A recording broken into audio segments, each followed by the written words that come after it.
좌우로 인사 좀 하실까요? 반갑습니다. 잘 오셨습니다.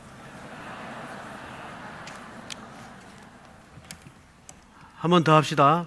저는 저녁 예배가 참 좋습니다. 인사 좀 하세요.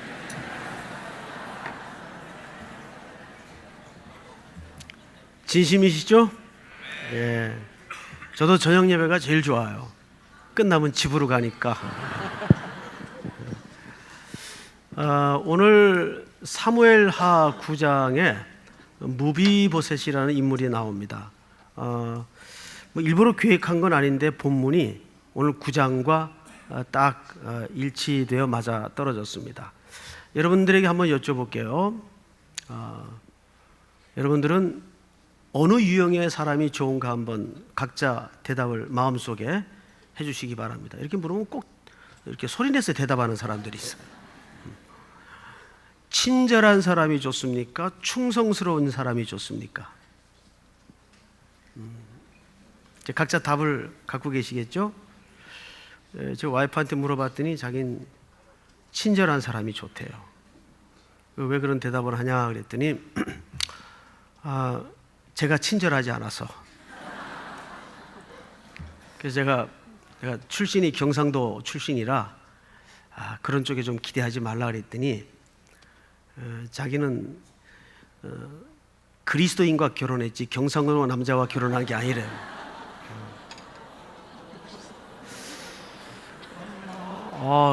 가끔 가다가 그렇게 마음에 확 남는 얘기를 해요.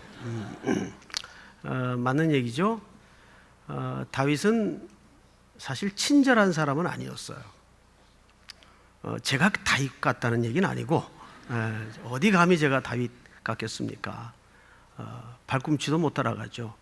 근데 다윗의 기록을 쭉 지금 우리가 쫓아가다 보면 다윗은 충성스러운 스타일이지 친절한 스타일은 아니었습니다. 때로는 굉장히 격정적이고 무자비하고, 그런데 충성스러운 데에는 다윗 따라갈 사람이 없었어요. 그 충성심이 개인적인 캐릭터일까 아니면 어떤 또 다른 요인이 있을까 굉장히 궁금했습니다. 그런데 저는 오늘 9장을 묵상하다가 그가 타고난 충성심이 있는 인물이 아니었구나. 그의 충성심에는 어떤 기초가 있었구나. 그걸 발견하게 됩니다. 자, 지금 다윗의 권자는 이제 형식은 갖추어 명실공히 통합의 왕의 자리에 올랐지만 아직 권자가 확고한 건 아닙니다. 이제 아직도 사울의 잔당이 남아 있고 나라가 이제 막 정상적으로 제자리를 잡아가려고 이제 애쓰는 그런 상황이라고 보면 정확해요. 권자가 바뀌면 어수선하잖아요, 잠깐은.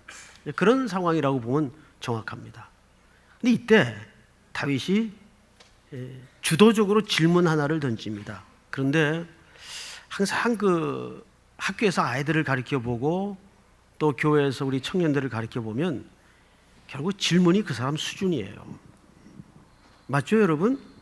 내 마음속에 늘 무슨 질문을 가지고 사느냐가 그 사람 수준입니다. 다윗이 이런 질문을 하죠. 9장 1절. 우리 한번 같이 읽어볼까요? 전체가 시작. 다윗이 이르되 사울의 집에 아직도 남은 사람이 있느냐? 내가 요나단으로 말미암아 그 사람에게 은총을 베풀리라 하니라. 사울의 집에 아직 남아 있는 사람이 있느냐? 이것이 권자에 오른 다윗의 첫 번째 질문이었습니다. 남은 잔당을 소탕하기 위해서 물었던 질문이 아니고 이제 누가 뭐래도 그는 이스라엘의 통합왕입니다. 주어진 인정된 권력을 가지고 그가 처음으로 물었던 질문은 사랑을 베푸는 일이었습니다. 여러분, 이 시대가 가장 잃어버린 상실 하나가 뭐냐면 이제는 사랑의 능력을 잃어버린 겁니다. 이게 참 비통스러워요. 심지어는 혈기팔팔한 젊은이들마저도 사랑의 열정을, 그 능력을 상실한 것 같은 마음이 들어서 굉장히 안타까워요. 이렇게 막 순수하게 무모하게 열정적으로 막 막 쫓아다니고 사랑하고 이런 그림을 옛날만큼 발견 못해요. 오히려 우리 아버지 세대나 저희 세대들이 그런 뜨겁고 열정적인 면에서는 더 했던 것 같아요. 사실입니다. 근데 요즘은 10번 찍어서 이런 표현을 찾아보기가 힘들어요. 애들이 뭐라 하냐면 목사님 3번만 찍어도 고소당해요 그래요. 요즘 정말이에요. 이제 그런 용어가 굉장히 이제 낯선 시대가 되고 말았어요. 뭔가 계산하고 뭔가 재고 뭔가 서로에게 이렇게 순수하게 다가서는 그런 에너지를 상실하지 않았나 하는 아쉬움이 참 큽니다. 다윗은 권좌에 오르자마자 주어진 합법적 권력을 가지고 처음에 물었던 질문이 사랑을 위한 대상을 찾는 거였어요. 이때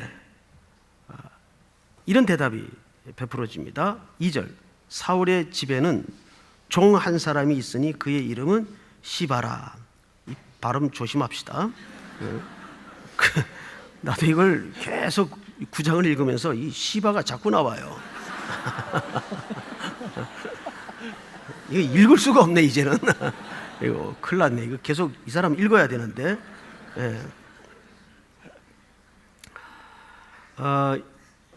그를 다윗의 앞으로 부르매, 그러니까 이 인물은 사울의 시종이었어요. 그 사람이 이제 권자가 바뀐 다윗 왕 앞에 불려진 겁니다. 부르매 왕이 그에게 말하되 네가 시바냐? 아이고 또 나오네. 하니 이르되 당신의 종이니이다 하니라. 3절 같이 한번 읽을까요? 시작. 왕이 이르되 사울의 집에 아직도 남은 사람이 없느냐? 내가 그 사람에게 하나님의 은총을 베풀고자 하노라 하니 시바가 왕께 아르되 요나단의 아들 하나가 있는데 다리 저는 자니이다 하니라. 네, 여러분 여기 이 사울의 신하가 사울의 집에 남은 자 한 사람을 소개하는데 이름이 소개되지 않아요. 이름이 소개되지 않습니다. 그냥 뭘로 표현되고 있죠? 다리 저는 사람이 하나 있습니다. 어떤 그 사람의 신체적 장애를 그냥 말하고 설명합니다. 이것이 이 땅에 장애를 안고 살아가는 사람들의 슬픈 그림입니다. 제가 한번 그 익산 쪽에 집회를 갔어요. 근데 집회 첫날 목사님 방에 웬 후줄그레한 청년 하나가 들락거려요. 그래서 목사님 보고 선배님 쟤 누굽니까? 그랬더니 한숨을 길게 내쉬면서 우리 아들입니다 그래요. 근데 왜 한숨을 내쉬세요? 그랬더니 그 아들에 대한 고통을 안고 있는 사정 얘기를 하는 겁니다. 이 녀석이 그 학부를 총신대학을 다니다가 군대를 갔어요. 군대를 갔는데 군대에서 제일 많이 하는 게 뭐죠? 축구를 하다 다친 겁니다. 처음에는 크게 다치질 않았어요. 그냥 간단한 사고근이하고 이 골절이 돼서 이거를 이제 군 병원에 데려가서 수술을 한 겁니다. 근데 그만 이거를 그때 바로 일반 병원에 데려가서 이제 검사를 받고 정확히 환부를 진찰해서 수술을 했으면 좋았을 텐데 군 병원에서 서툰 친구들이 이 팔을 잘못 만졌어요. 그래서 팔 한 짝이 완전히 장애를 입은 겁니다. 그래서 제가 손을 보니까 손이 다 들러붙었어요. 멀쩡했던 아이예요. 이게 이제 군대 사고죠. 사고를 겪은 겁니다. 이런 팔골절 되면 그거 간단히 부목되고 수술하면은 간단히 회복되는 사안이었는데 그만 이걸 잘못 건드려 가지고 오히려 한쪽 팔을 완전히 망가뜨린 겁니다. 이제 거기까지는 좋은데 얘가 젊은 청년이 신학의 꿈을 안고 신학교 들어갔다가 군대에서 그런 사고를 겪으니까 모든 게 좌절스러운 거예요.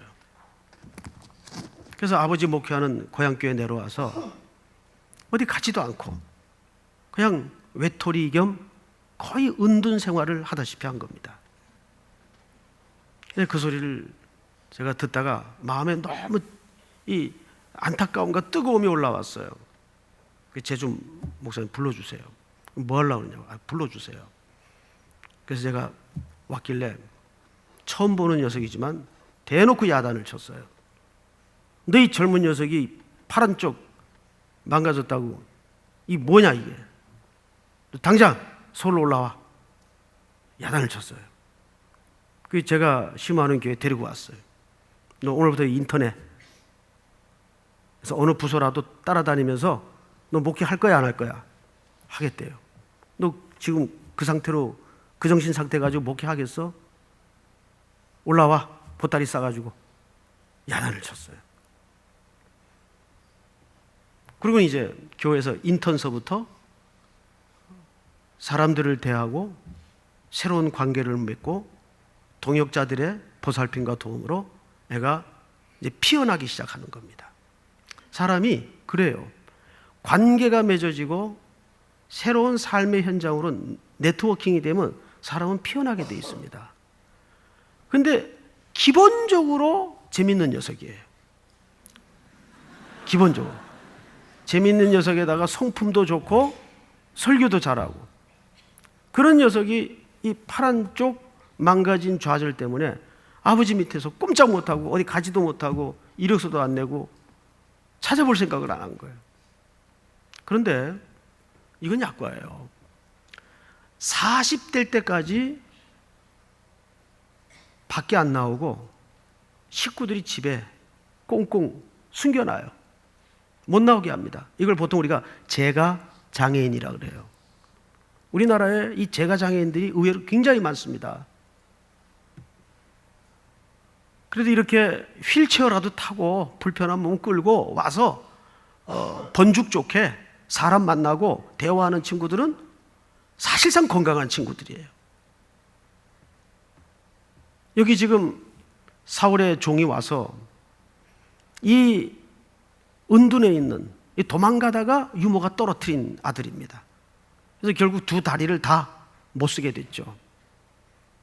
자, 그런데 그 아들이 다윗 앞에 직고되고 소게 됩니다. 그래서 다윗이 그 아들을 불러냅니다. 자, 성경을 보세요.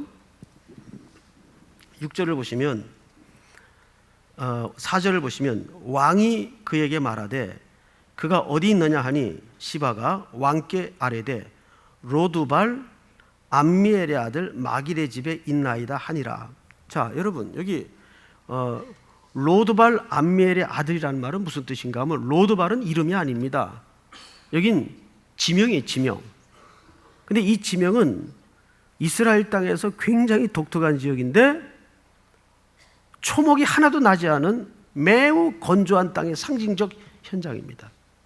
지금 사울의 손자 요나단의 아들 무비보셋이 다리 저는 불구의 몸을 가지고 어디 있어요? 로드발에 있어요.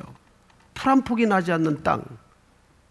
자기 몸도 그렇지만 지금 피하여 숨겨져 있고 게다가 그 땅은 생명이 나지 않는 땅이에요. 거기에 지금 은둔되어 있는 겁니다. 그래서 이 장애를 가진 사람들 속에 하나님이 감추어진 메시지가 있습니다. 요한복음 9장에도 보면 앞을 보지 못하는 맹인이 등장을 해요. 사람들이 묻죠. 자기 죄 때문입니까? 부모의 죄 때문입니까? 예수님이 대답이 뭐라 그래요? 부모의 죄 때문도 자기 죄 때문도 아니다.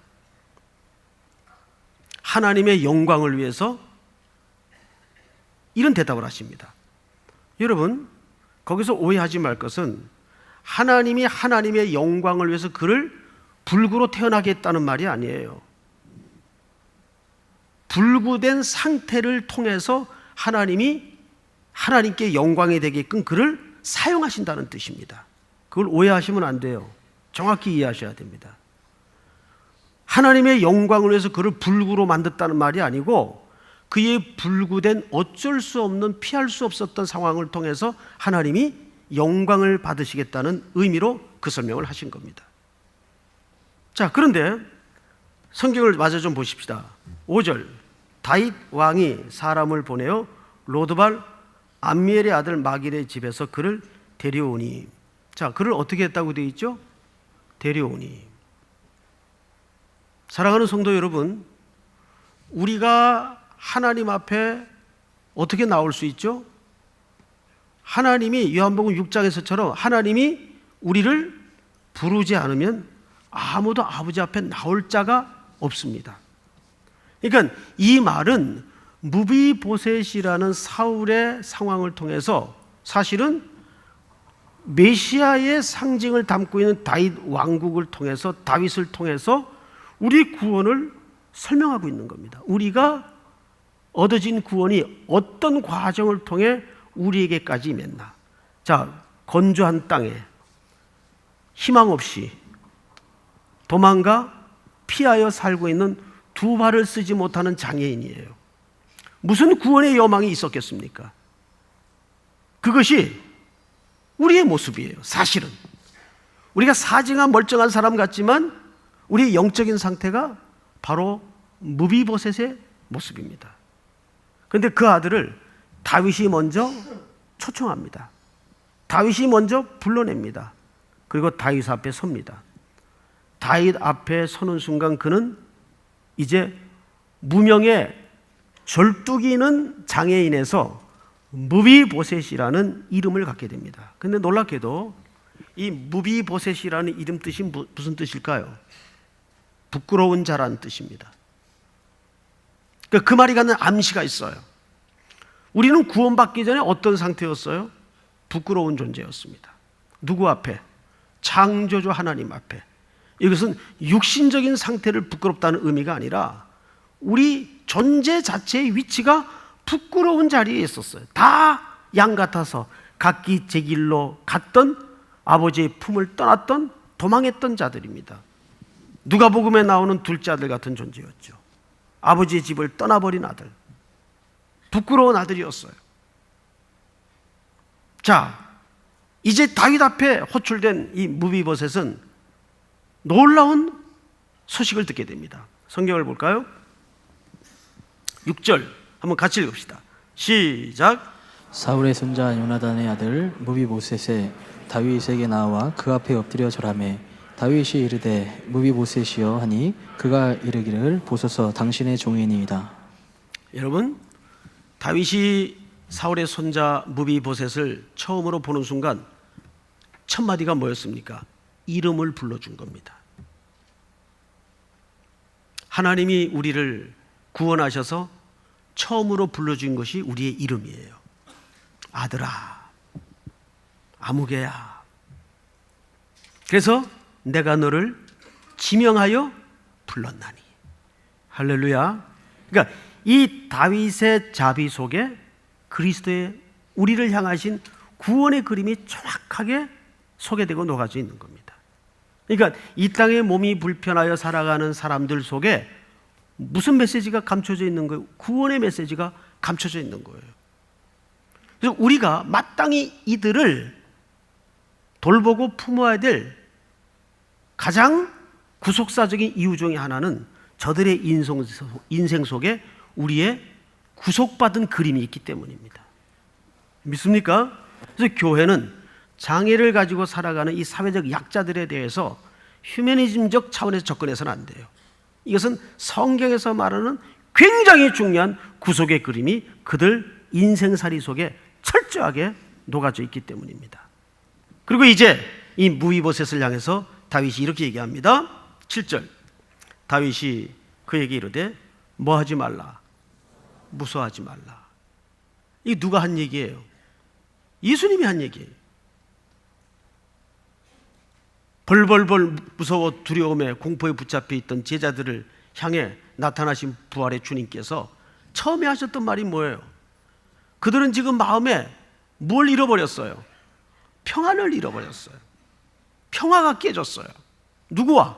하나님과의 평화가 깨진 존재였습니다. 제일 먼저 예수님이 두려워하지 마라, 무서워하지 마라.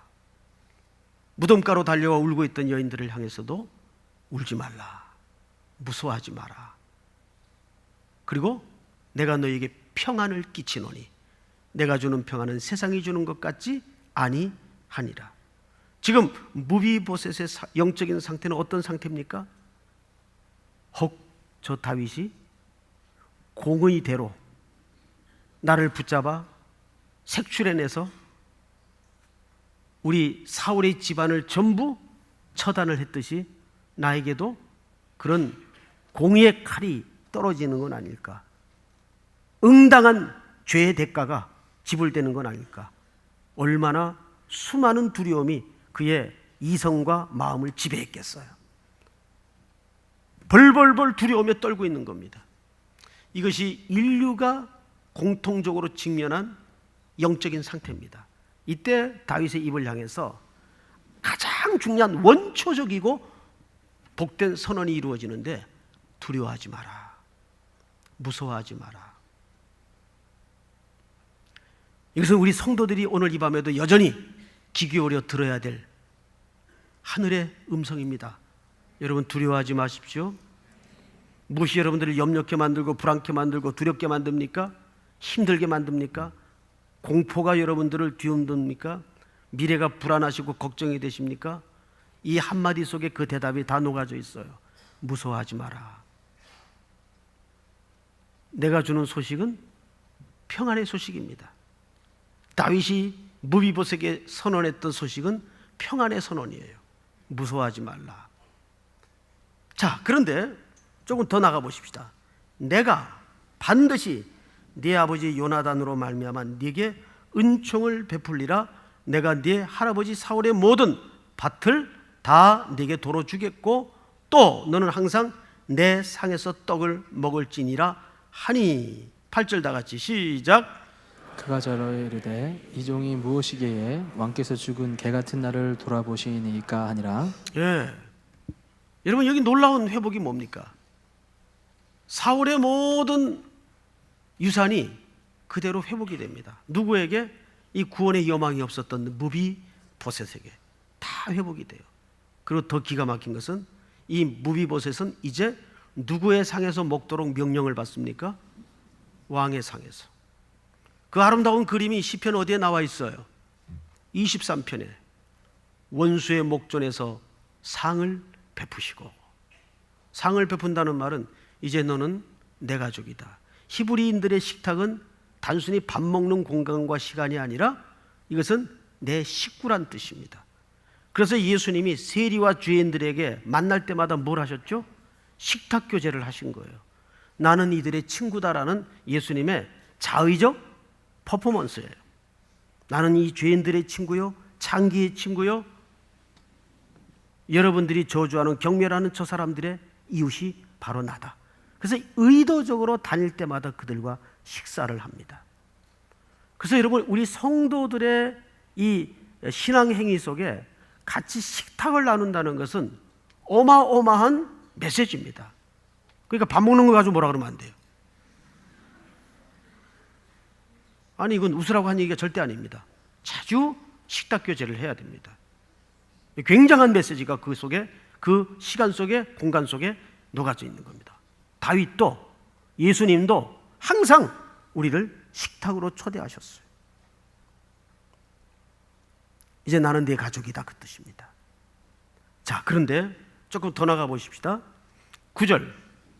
왕이 사울의 시종 시바를 불러 그에게 이르되 사울과 그의 온 집에 속한 것은 내가 다 네 주인의 아들에게 주었노니. 10절 다 같이 시작. 너와 내 아들들과 내 종들은 그를 위하여 땅을 갈고 거두어 내 주인의 아들에게 양식을 대주어 먹게 하라. 그러나 내 주인의 아들 무비보셋은 항상 내 상에서 떡을 먹으리라 하니라. 시바는 아들이 15명이요 종이 20명이라. 아멘. 이 무비보셋은 아시는 대로 도망가다 유모가 떨어뜨려서 두 다리가 절었기 때문에 노동을 할 수가 없어요.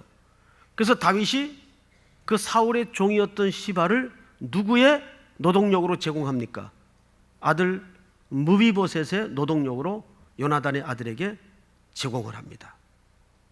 그는 비록 두 다리를 못 쓰는 장애의 몸을 가졌지만 그에게 평생 먹을 수 있는 여생의 분깃을 회복시켜주고 제공합니다. 이것은 철저히 구원받을 여망이 없었던 우리들에게 하나님의 구원이 어떻게 회복되고 임하는가를 그려주는 놀라운 하늘나라의 메시지예요.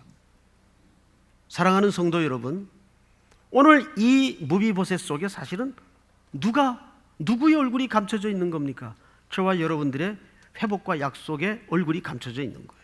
자, 그러면 우리는 오늘 이 말씀을 시작하면서 질문으로 시작을 했어요. 다윗은 친절한 사람이었을까? 아니면 충성스러운 사람이었을까? 어느 쪽 유형이라고 그랬어요? 충성스러운 유형이라고 그랬어요. 자, 그러면 그 충성스러움이 과연 인간적인 신의에서 나온 충성일까요? 아닙니다. 오늘 다윗이 무비보셋을 향해서 이런 은혜를 베푸는 것은 누구와의 언약 때문입니까? 요나단과의 언약 때문입니다. 결국 그의 신의와 모든 충성은 언약 관계에서 출발한다는 거죠. 그 언약과 함께 또 하나의 쌍벽을 이루는 기둥이 사랑입니다. 요나단에 대한 사랑과 요나단과의 언약이 기초가 되어서 이 무비보셋을 완전하게 회복시켜 줍니다. 하나님이 우리를 구원하는 것도 결국은 두 가지예요. 우리를 사랑하셨고 우리에게 언약하셨기 때문에 지난주 저녁 예배 때 말씀을 드렸지만은 하나님은 우리를 향하여 어떤 분이셨어요? 성실하신 분이었다고요. 그 하나님의 성실하심은 하나님의 성품이에요. 근데 그 성품이 무엇에 기초한 성품입니까? 내추럴한 성품이 아니라 하나님의 언약과 그분의 사랑의 성품이에요. 그것이 오늘 다윗의 이 시해 속에 무비보셋을 향한 회복 속에 그대로 드러나는 거죠. 결국 오늘 우리가 이 땅의 소수자, 연약한 인생들을 향해서 그렇게 함께 해주고 베풀어야 되는 중요한 명제는, 이거는 하고 싶으면 하고 말고 싶으면 마는 우리 기분에 따라 해도 되고 안 해도 되는 교회적 명제나 사명이 아니에요. 이거는 하나님의 언약과 그분의 사랑을 기초로 반드시 교회가 이제는 눈과 의지와 팔을 열어야 되는 중요한 맥락입니다. 믿습니까? 이것이 하나님의 나라와 장애인 간의 역학관계입니다. 마지막으로 성경을 또 보십시다. 11절, 시바가 왕께 이르되 내 주 왕께서 모든 일을 종에게 명령하신 대로 종이 준행하겠나이다 하니라. 무비보셋은 왕자 중 하나처럼 왕의 상에서 먹으니라. 다 같이 시작. 무비보셋에게 어린 아들 하나가 있으니 이름은 미가더라. 시바의 집에 사는 자마다 무비보셋의 종이 되니라. 무비보셋이 항상 왕의 상에서 먹음으로 예루살렘에 사니라. 그는 두 발을 다 절었더라. 두 발을 다 절었다. 그것은 철저히 이제는 이끌리는 인생으로 살았다는 겁니다. 하나님의 은혜에서 이끌리는 인생으로 살았다는 거예요. 제가 우리 교육자님들에게 이제 경건의 시간이나 또 목회 가치를 공유할 때마다 아주 강조하는 내용 하나가 있어요. 특별히 목회자들일수록 어떤 약점과 유혹의 함정에 넘어갈 수 있냐면, 뭔가 자기가 해결하려는 의도와 시도를 많이 하게 돼 있습니다. 리더의 자리에, 책임의 자리에 있다 보니까 그때 더 큰 엉킴과 실수가 일어나요. 그래서 반드시 이런 얘기를 합니다. 문제를 해결하는 사람이 되지 마시고 문제를 해결받는 사람이 되십시오. 이거는 조금 더 살아봐야 이해가 되는 얘기예요. 여러분, 우리는 거의 문제를 자꾸 해결하는 쪽에 쓰려고 그래요. 아니요. 그래서 해결될 문제가 없어요. 여러분, 우리 인생에 답이 없는 거 아시잖아요. 살아가면서 더욱 이걸 뼈저리게 깨닫지 않습니까? 그래서 우리는 문제를 해결하는 사람보다는 문제를 해결받는 사람이 돼야 됩니다. 그래서 무비보셋의 이 아름다운 이야기는 이렇게 슬픈 듯 끝을 맺지만 약할 때 그때가 곧 뭐라? 강함이라. 할렐루야. 하나님은 그 약할 때, 우리가 약할 때 하나님의 긍휼과 자비가 움직여집니다. 그게 진짜 능력이에요. 그래서 문제를 해결하는 쪽에 서지 마시고 늘 해결받는 인생으로. 그래서 무비보셋의 인생은 이제 다윗의 상에서 먹는, 그런데 그가 지금 어디에 살게 되었습니까? 건조한 땅, 풀 한 폭이 나지 않는 땅에 있다가 이끌림을 받아 왕 앞에 대령하여서 그는 지금 예루살렘의 왕의 식탁에 먹는 존재로 서게 됩니다. 이게 우리 구원의 그림이에요. 두 다리를 쓰지 못하는 장애가 낳은 결과입니다. 우리 속에 그 구원의 그림이 있고 이 땅에 불편한 몸으로 살아가는 그 장애인들 삶 속에 그 구원의 메시지를 하나님이 그렇게 감추어 두는 거죠. 사랑하는 우리 삼일교회 성도 여러분, 이런 장애인의 날, 어린이날, 어버이날, 이런 날들은 사실 없어져야 됩니다. 매일 장애인의 날이 돼야 되고 매일 어린이날이 돼야 되고 매일 어버이날이 돼야 됩니다. 그렇지 않겠습니까? 어느 날을 특별히 만들어서 지켜야 된다는 것은 그만큼 아직 우리 속에 삶으로까지 의식화되지 않았다는 얘기가 돼요. 다시 한번 이 땅에 우리를 대신해서 대표해서 곤고하게 살아가는, 또 우리가 교회가 품어야 될 연약한 자들을 온 마음으로 진심으로 뜨겁게 끌어안고 늘 그들과 함께 우리 구원을 확인하고 구원받은 은혜를 함께 나눌 수 있는 우리 3일의 귀한 지체들이 될 수 있기를 주의 이름으로 축원합니다. 우리 다 일어나셔서 아까 축복하며 불렀던 때로는 너희 앞에 이 찬양을 다시 한번 하겠습니다.